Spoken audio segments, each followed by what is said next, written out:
Rajini, to start with எப்படி இருக்க போகிறது இந்த சீட் அலோகேஷன்லாம்? இது ஒரு பெரிய சிக்கலாக இருப்பதாக பார்க்கலாம். இப்போ ஏற்கனவே கமல்ஹாசன் அவர்கள் மக்கள் நீதி மையம் வரை இருக்கிறது, அவர்களுக்கு சீட் அலோகேஷன் பண்ணியாகணும். தேமுதிகவை உள்ளே கொண்டு வந்திருக்காங்க. இதில் நடைமுறையில் ஏற்கனவே இருக்கக்கூடிய சிக்கலை பார்க்குறோம். ஒரு ப்ரெஷர் ஜாஸ்தி பயண்டப்பாற மாதிரி தெரியல உங்களுக்கு? முதலாவதாக எங்கள் கூட்டணிக்கு வந்திருக்கக்கூடிய தேமுதிகவுக்கு வாழ்த்துக்கள். அதாவது ஒரு கட்சி வந்ததாக நாங்கள் பார்க்கல, எங்களுடைய குடும்பம் ஒன்று சேர்ந்துருக்கு.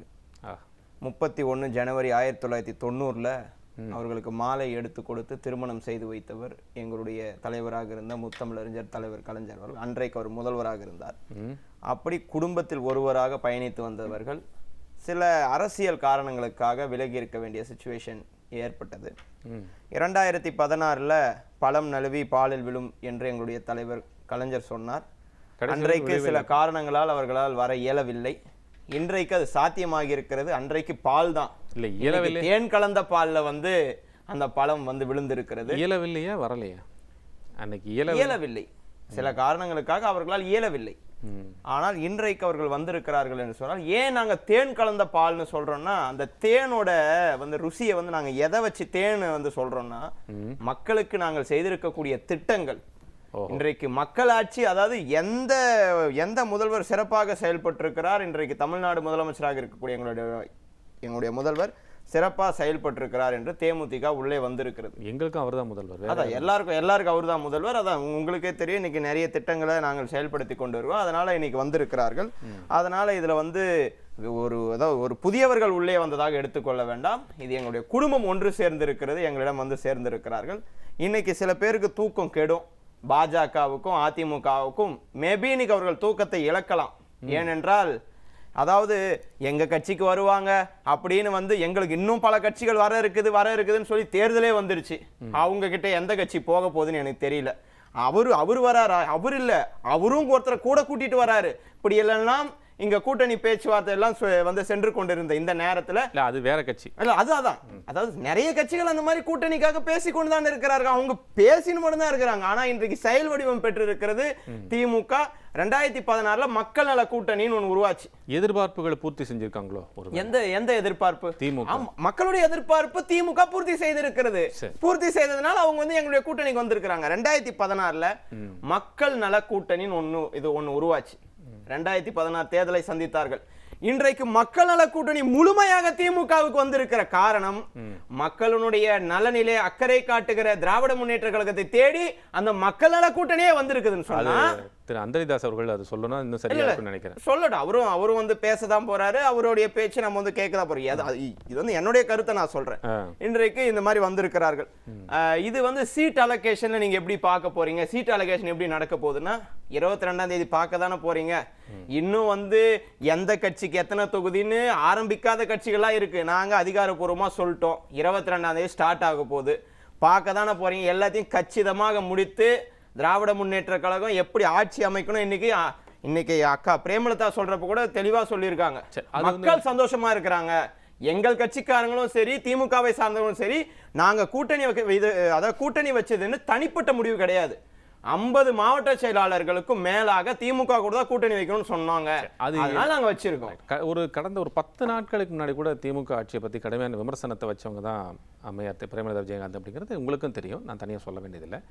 இந்த விமர்சனங்கள் அரசியல் பார்வையில் நம்ம பொதுவாக இருக்குங்கிறத நம்ம புரிஞ்சு கொள்ள முடிகிறது. இப்போ தேமுதிக உள்ளே வந்ததுனால கட்சிக்குள்ளே எத்தனை சீட் அலோகேஷன் அப்படிங்கிறத கூட நான் கேட்டப்போ நீங்கள் என்ன சொன்னீங்கன்னா, அதெல்லாம் கச்சிதமாக முடிஞ்சிடும் அப்படின்னு சொன்னேன்.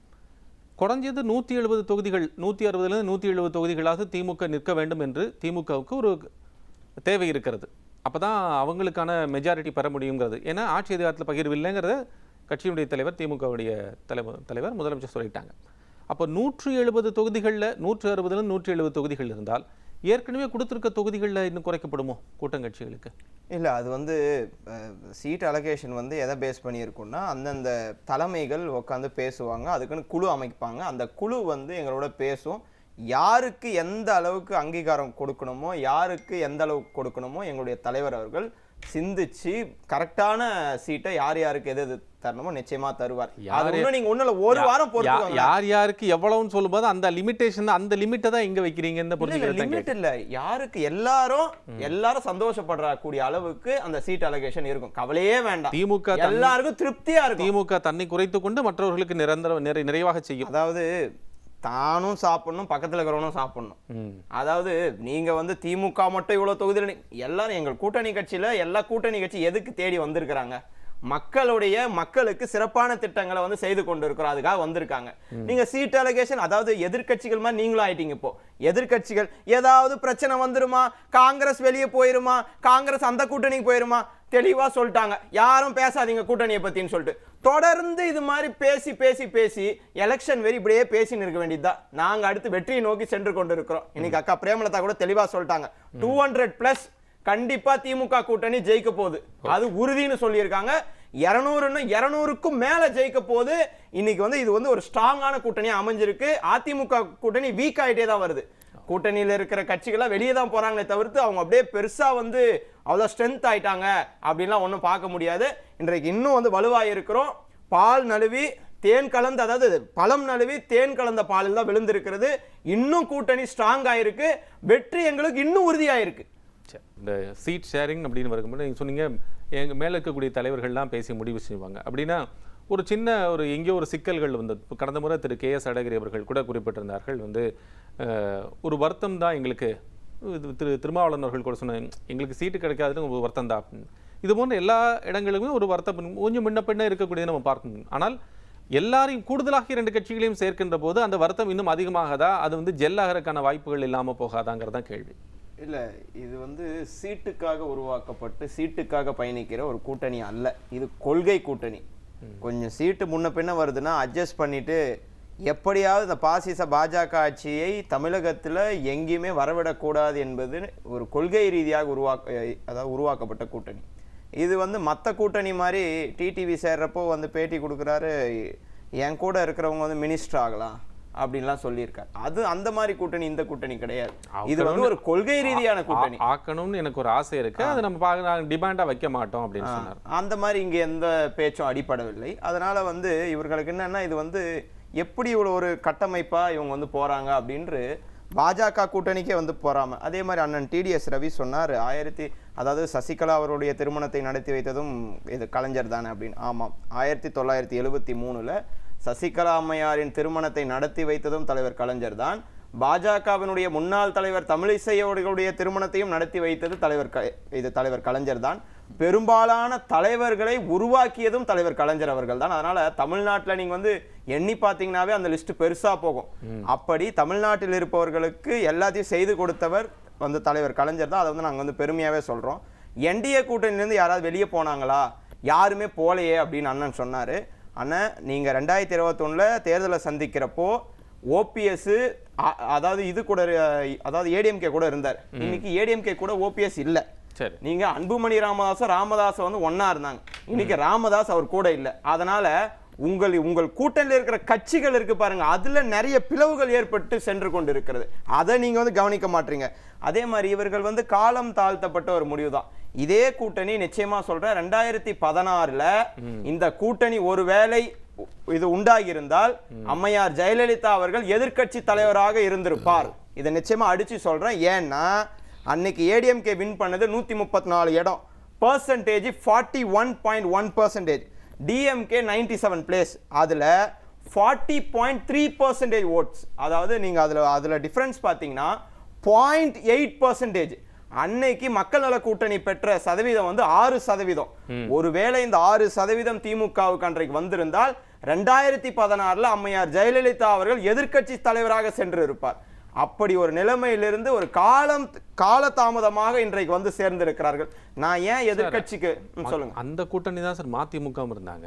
மதிமுக தானே சார் முன்னெடுப்பு பண்ணாங்க, வந்தாங்க. அதுக்கப்புறம் தான் இடதுசாரிகள் அதுல தானே சார் போனாங்க. கடைசியில் GK வாசன் அவர்கள் போய் சேர்ந்தாங்க இல்லைங்களா சார்? வழி மாறி சென்றவர்கள் திரும்பியும் அந்த வழி தவறான வழி, இதுதான் சரியான வழின்றது நம்மளோட பர்சனல் லைஃப்லயும் அது வந்து இயல்பு தான். இவங்க ஏன் எதிர்கட்சி இதை வந்து பயப்படுறாங்கன்னா, நான் வந்து ஒரு ஸ்டாட்டிஸ்டிக்ஸோட சொல்றேன். தேசிய முற்போக்கு திராவிட கழகத்தினுடைய இந்த SIRல வந்து ஒரு லிஸ்ட் போட்டிருக்காங்க. Number of BLAs booth level agent.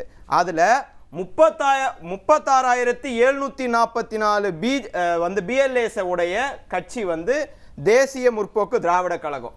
அந்த மாதிரி ஒரு கட்சி வந்து திமுக அதிமுக அடுத்தபடியாக இருப்பது தேசிய முற்போக்கு திராவிடர் கழகம் தான். அதனாலதான் எதிர்கட்சிகளுக்கு ஒரு பதட்டம் ஆயிடுச்சு. இது எப்படியாவது நாம வந்து சீர்குலைக்கணும், இது அவங்களால ஏத்துக்க முடியாது. அதாவது வலிமேல விழி வைத்து தேமுதிக நம்ம கிட்ட வருவாங்க, எப்படியும் சேர்ந்துருவாங்க, சேர்ந்துட்டு நம்ம ஏதாவது ஒண்ணு பண்ணலான்னு பார்த்தாங்க. மக்களுக்குரிய ஆட்சியை நடத்தி கொண்டிருக்கிற முத்துவேல் கருணாநிதி ஸ்டாலின் கிட்ட போயிட்டு உங்களுக்கு அன்னைக்கு 7 மணிக்கு வீடியோ போட்டு சர்ப்ரைஸ் கொடுத்தாரு. அது மக்களுக்கு. இன்னைக்கு உங்களுக்கு ஒரு பேர் அதிர்ச்சியை கொடுத்துட்டாரு. தெரியல, எந்த ஒரு நியூஸ் வெளியே வரல. பார்த்தா 10 மணிக்கு அண்ணா அறிவாலயம் போயிட்டாங்கன்னு நிறைய பேருக்கு ஜுரம் கூட வந்திருக்கும். அதிமுகக்கும் பாஜகக்கும் இதெல்லாம் தெரியாத மாதிரி இவங்க அப்படியே பூசி பூசி மழுப்புறாங்க. ஆமாமா, அவங்க போனது வந்து ஆன்மா மன்னிக்காது, விஜயகாந்தனுடைய ஆன்மா மன்னிக்காதுன்னு வந்து பேட்டி கொடுத்துறாங்க. இதே உங்க கூட்டணியில இருக்கிறவங்க பாஜகவோட நான் வந்து கூட்டணி வச்சா தூக்கு மாட்டிப்பேன்லாம் சொன்னாங்க. நீங்க இப்படி பேசினா ஒரு கூட்டணி அமைச்சிட்டு நீங்க எங்க கூட்டணியை பத்தி விமர்சிக்கிறது எந்த தகுதியுமே இல்லையே. அந்தரிதாஸ் அவர்கள் சொன்னது போலதான் கூட்டணி பற்றி பேசுவதா பரஸ்பரம் வந்து திமுகவோ காங்கிரஸோ அல்லது மற்ற கட்சிகளோ எதுவுமே கூட்டணியில் இருந்து கொள்ள முடியாது. பரஸ்பரம் விமர்சிக்கிறோம் அவங்கிறத தாண்டி கூட்டணி கட்சியில் வைத்திருக்கக்கூடிய விமர்சனங்களை தனித்தனியாக எடுத்து பார்த்தோம் என்றால் ஒரு கட்சி இன்னொரு கட்சியோட முகமே பார்க்க முடியாத அளவுக்கு தான் விமர்சனங்கள். ஒரே ஒரு விஷயம் தான், இது வந்து ஒரு உணர்வு ரீதியான கூட்டணி சார். உங்களுக்கு அதாவது தலைவர் கலைஞர் அவர்கள் மறைகின்ற போது அமெரிக்கால இருந்தார் நினைக்கிற விஜயகாந்த் அவர்கள் வீடியோ போட்டு வீடியோல பேச முடியாது அழுந்தார் சார். அவர் அழுந்து அவர் நினைவிடத்துக்கு நான் போயே ஆகணும்னு சொல்லிட்டு நினைவிடம் வந்து அழுந்தாரு சார். உணர்வு ரீதியான ஒரு கூட்டணி சார். அதாவது இவங்க சொல்றாங்க விஜயகாந்த் இருந்திருந்தால் இந்த கூட்டணி அமைச்சிருக்க மாட்டார், நிச்சயம் அமைச்சிருப்பார். ஒரு 3 ஆண்டுகளுக்கு முன்பாகவே அமைச்சு இன்னைக்கு வந்து வேற மாதிரி கொண்டு போயிட்டு இருப்பாரு. அதனால இது காலம் தாழ்த்தப்பட்ட முடிவு என்றாலும் இது தமிழக மக்களுக்கான ஒரு அதாவது கட்டமைப்பை வலுப்படுத்துகிற ஒரு கூட்டணியாகத்தான் திராவிட முன்னேற்ற கழகம் பார்க்குது.